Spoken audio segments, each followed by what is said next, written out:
최근에 코스닥 상장을 추진하고 있죠. 2022년 매출액은 약 3천억, 백종원 대표의 더본코리아입니다. 하지만 백종원은 한때 빚더미에 오른 적이 있습니다. 무려 17억 원이었죠. 그래서 스스로 목숨을 끊을 생각까지 했다고 합니다. 나는 빚만 17억 있었지. 빚만 진짜로.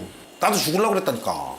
근데 그거를 머릿속에 계속 갖고 있으면 성공 못 했겠지. 17억, 지금도 큰 돈인데요. 당시는 1997년이었습니다. 대치동의 30평짜리 아파트가 1억 5천이던 시절이죠. 하지만 지금 백종원의 자산은 2,500억 정도로 추정됩니다. 더본코리아에서 백종원의 지분이 약 80%거든요. 그렇다면 백종원은 어떻게 17억 원의 빚쟁이에서 3천억 원의 자산가가 될 수 있었을까요?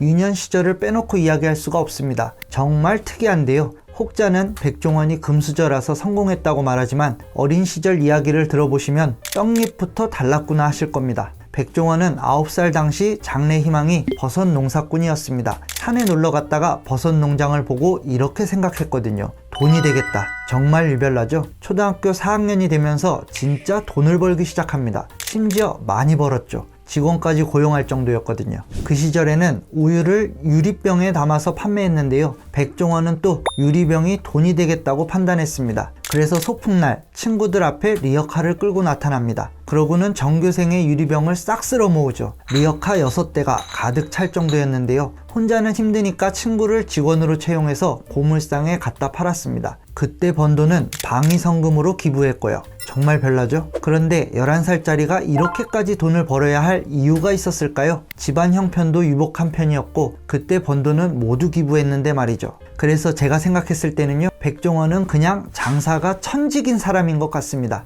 돈 자체보다는 돈을 버는 것, 다른 사람에게 판매하는 일이 재미가 있었던 거죠. 백종원의 장사 인생은 이제 첫 발을 뗐습니다. 머리가 굵어질수록 벌어들이는 액수도 커지기 시작했죠. 1985년 고등학교를 졸업한 후에 아르바이트를 합니다. 중고차 매장에서 호객행위를 했는데요. 백종원은 눈썰미로 손님의 유형을 파악했습니다. 실속을 따지는 사람이니까 티코를 추천하면 되겠네. 이 사람은 폼생폼사네. 오픈카도 사겠어. 그런데 문제는요, 기껏 손님을 데려와도 딜러가 제대로 영업을 못하고 손님을 놓치는 겁니다. 속이 터졌겠죠. 그래서 백종원은 딜러가 되기로 합니다. 호객 알바비는 손님 한 명당 5,000원이었는데요. 딜러는 계약이 성사되면 한 대당 20만원을 받았습니다. 5,000원에서 20만원으로 몸값이 40배나 뛴 셈이죠. 첫 계약이 성사될 때까지 걸린 시간은요, 겨우 40분. 40분 만에 한 대 팔고 2주 동안 6대를 팔았습니다. 그럼 120만원이죠. 19살짜리가 일주일에 60만원을 번 거예요. 그것도 1985년에. 하지만 얼마 후 백종원은 아르바이트를 그만둡니다. 한 고객에게 따기를 맞았기 때문인데요. 이미 중고차를 사갔던 손님이 주행거리가 조작됐다면서 백종원의 뺨을 후려친 겁니다. 당시 백종원은 딜러가 알려준 대로만 팔아서 그 사실을 전혀 몰랐다고 하죠. 그때 백종원은 생각했습니다. 전문 딜러가 되려면 차를 공부해야겠다. 하지만 그 정도로 자동차에 흥미가 있지는 않았어요. 그래서 딜러 일을 그만뒀습니다. 그 대신 이 열정을 다른 분야에 쏟았죠. 대학교 1학년이 된 후 이번에는 호프집에서 아르바이트를 하는데요. 안주로 치킨을 파는 가게였습니다. 백종원은 당시에도 사업에 관심이 많았으니까 주인 할머니께 한 가지 제안을 했습니다. 치킨을 배달해보면 어떨까요? 요즘에는 치킨은 당연하고 커피, 빵도 배달이 되지만요, 그때 치킨 배달은 정말 혁신적인 일이었습니다. 그래서 주인 할머니는 썩 내키지 않아 했지만 귀엽고 설득해서 허락도 받았는데요. 하지만 또 한 가지 문제가 있죠. 이 호프집의 배달 서비스를 어떻게 소비자에게 알리느냐, 마케팅이 문제였던 겁니다. 그래서 백종원은 전단지를 제작합니다. 업체에 맡긴 것도 아니고 100% 핸드메이드였어요. 그러고는 압구정동 아파트 단지 곳곳에 전단지를 돌리기 시작하죠. 그 결과는요, 주인 할머니가 은퇴를 결정합니다. 배달 주문 전화가 폭주했거든요. 백종원도 거기까지는 예상하지 못해서 튀김기가 부족할 정도였다고 하죠. 그때 백종원은 장사의 재미를 알았다고 합니다. 뭔가 시도하면 즉각 반응이 오니까요. 하지만 주인 할머니의 사정은 달랐죠. 장사가 너무 잘 되니까 몸이 너무 힘들어서 가게를 내놓는데요. 막상 팔려고 하니까 남주기에는 좀 아까운 겁니다. 그래서 이제 막 20살이 된 백종원에게 제안합니다. 이 가게 네가 할래? 당연히 백종원한테는 그만한 돈은 없었죠. 그러자 주인 할머니가 하시는 말씀이요, 잔금은 천천히 갚아라. 너는 갚을 수 있을 것 같다. 사람을 제대로 보신 것 같습니다. 그로부터 얼마 되지 않아 잔금을 모두 갚고 가게를 완전히 인수했거든요. 그 후 백종원은 조금씩 가게를 늘려갔습니다. 대학생 신분으로 3년간 가게를 3개나 돌리면서 자산가가 되었죠. 얼마나 벌었냐고요? 무려 15억 원이었습니다. 하지만 가족이 결사반대하는 바람에 등 떠밀려 학사 장교로 지원하게 됐는데요. 모아둔 돈은 주식에 투자했답니다. 결과는 떡락. 주식에는 재능이 없어서 꽤 많이 날렸다고 하죠.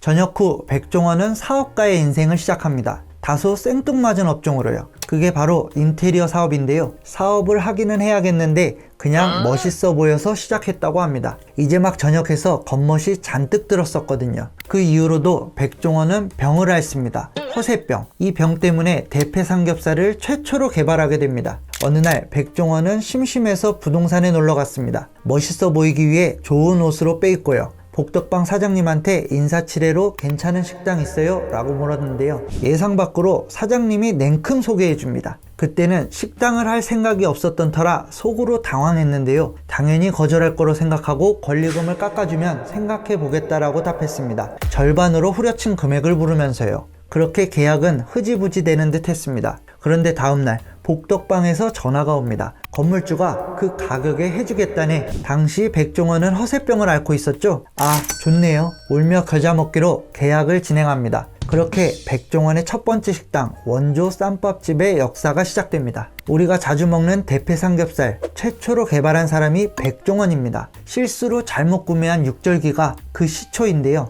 원가를 절감하고 더 신선한 고기를 때우기 위해서 육절기를 구매했는데 돼지고기용이 아니라 햄을 써는 육절기를 사온 겁니다. 이미 산 거 어쩔 수 없이 돼지고기를 넣었는데요. 한 장 한 장 다시 펴는 것도 한두 번이지 나중에는 바쁘니까 그냥 팔았습니다. 그리고 대박이 났죠. 마침 웰빙이라는 트렌드가 자리 잡으면서 쌈밥집은 말 그대로 대성공이었습니다. 하지만 백종원도 피할 수 없었던 게 있죠. 네, IMF입니다. 쌈밥집은 별 문제가 없었습니다. 그럼 뭐가 문제냐? 인테리어 사업에 비상이 걸렸습니다. 환율이 폭등해서 원래는 10만원에 사오던 자재를 20만원은 줘야 하는 지경이었습니다. 업주와의 계약을 이행하면 인테리어 회사만 손해가 나는 상황이었죠. 그래서 그때 많이들 도망을 갔는데요. 백종원은 그렇지 않았습니다. 내가 계약한 거니까 책임지고 한다. 허세로 흥하고 책임감 때문에 망하는 아이러니한 결과가 벌어졌습니다. 17억 원의 빚을 혼자 떠안게 됐거든요. 앞이 막막해진 백종원은 극단적인 선택까지 결심합니다. 죽을 장소는 홍콩으로 선택했는데요. 잘 먹고 죽은 귀신이 때깔도 곱다고 일단 밥을 먹었답니다. 하지만 식사하는 동안 사업 아이디어가 떠올라서 마음을 고쳐먹고 다시 귀국합니다. 그리고 채권자를 모두 부른 뒤 무릎을 꿇습니다. 쌈밥집을 팔아도 17억을 갚기는 힘들다. 하지만 시간을 주면 반드시 성공해서 갚겠다. 채권자는 만장일치로 백종원에게 기회를 주기로 합니다. 그날부터 백종원은 하루에 4시간씩 자면서 미친 듯이 장사를 했습니다. 사업 수완이 좋은 사람이니 빚은 당연히 청산했고요. 1998년 한신포차, 2005년 새마을식당,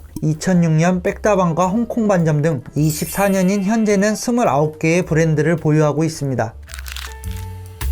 자, 이제 돈 얘기를 해볼까요? 현재 백종원의 외식 프랜차이즈 기업 더본코리아는 2014년부터 이례적인 성장률을 기록했습니다. 2014년 927억, 2015년 1239억, 2016년 1749억, 13년도에는 고작 2개뿐이었던 백다방 가맹점이 15년도에는 415개로 증가했죠. 왜냐? 백종원이 2014년 한식대첩이라는 방송에 출연했거든요. 그 후 2015년에는 마이리틀 텔레비전이라는 예능에 출연했고요. 오해하시면 안 되는 게 백종원이 더본코리아를 키우려고 혹은 돈을 벌려고 방송에 나왔다는 건 절대 아니고요. 방송에 노출된 백종원의 이미지가 지금의 29개 브랜드에 힘을 실어준다는 얘기입니다. 여러분은 백종원이라고 하면 어떤 이미지가 떠오르시나요? 맛있는 음식을 쉽게 만드는 사람, 성공한 외식업 전문가, 이렇게 생각되실 겁니다. 여러 방송에서 그런 모습을 보셨으니까요. 달리 말하면 퍼스널 브랜딩을 성공적으로 이뤘다는 뜻이 됩니다. 백종원은 방송을 통해서 전달하고 싶은 메시지가 있을 때만 출연에 응했다고 합니다. 골목 식당에서는 예비 창업자에게 하고 싶은 말이 있었는데요. 이렇게 해야 장사가 잘 된다가 아니라 장사를 쉽게 생각하면 큰 코 다친다는 걸 보여주고 싶었다고 하죠. 실제로 방송을 보시면요. 가게 사장님께 진짜 짜증을 내고 화를 냅니다.